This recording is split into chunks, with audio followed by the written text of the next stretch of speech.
Okay, noneho reka nkwereke uburyo ushobora gukora iyi mirongo muri Microsoft Word mu buryo bwihuse. Hari uburyo ushobora gusanga ufite text yawe ukaba ushaka kugenda ushyiraho imirongo ngiyi ugasanga uri kujya kuyishakisha muri za boda hehe na he ahantu kure, so ugasanga birakugoye. Nyamaze dufite shortcut cyangwa se inzira za bugufi zo gukora iyi mirongo. So turagenda tuyikora uko ikurikirana. Uyu ni umurongo usanzwe simple, uyu ni double, uyu ni umurongo ufite zigzag, iyi ni triple lines cyangwa mirongo itatu, hanyuma uyu wa nyuma ni umurongo uri bold, turaza kongeraho n'undi murongo ucagaguye cyangwa se uwo bita dotted. Twagiye for simple line, okay, urandika udutire dutatu, imwe kabiri gatatu, ukande kuri enter. You see simple line, okay. For double line cyangwa se iyi mirongo ibiri ifatanye, urandika ikimenyetso cya equal inshuro eshatu, hanyuma ukande kuri enter. Imirongo yaje, okay. Kuri uyu murongo uri zigzag cyangwa se uri ubona wa gatatu, urandika kano kamenyetso akangaka, karebe kuri keyboard yawe urakabona, wandike dutatu, hanyuma ukande kuri enter, birahita bicamo. Kuri uriya ukurikiyeho uri w'imirongo itatu, hejuru ari gato, hagati kinini, hasi gato,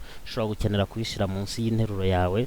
Triple lines, urandika urwego cyangwa se dièse, urareba kuri keyboard yawe aho urwego ruri, uwandike inshuro eshatu, hanyuma ukande kuri enter, murongo urahita uza. Dukurikijeho uriya murongo uri bold line, turakoresha icyo bita underscore imeze kimwe n'aka kagatire cyangwa hyphen, ariko ko kaba kari hasi, akarongo ko hasi, so urandika dutatu, enter, umurongo uri bold uraba waje. Hanyuma dukurikizeho uri dotted line, turandika utunyenyeri dutatu, 1 2 3, enter, done. So urabona ko biroroshye kubikora, ntabwo ari ngombwa ngo ujye gushakisha bundi. Mu busanzwe tujya muri insert, tukajya muri shape.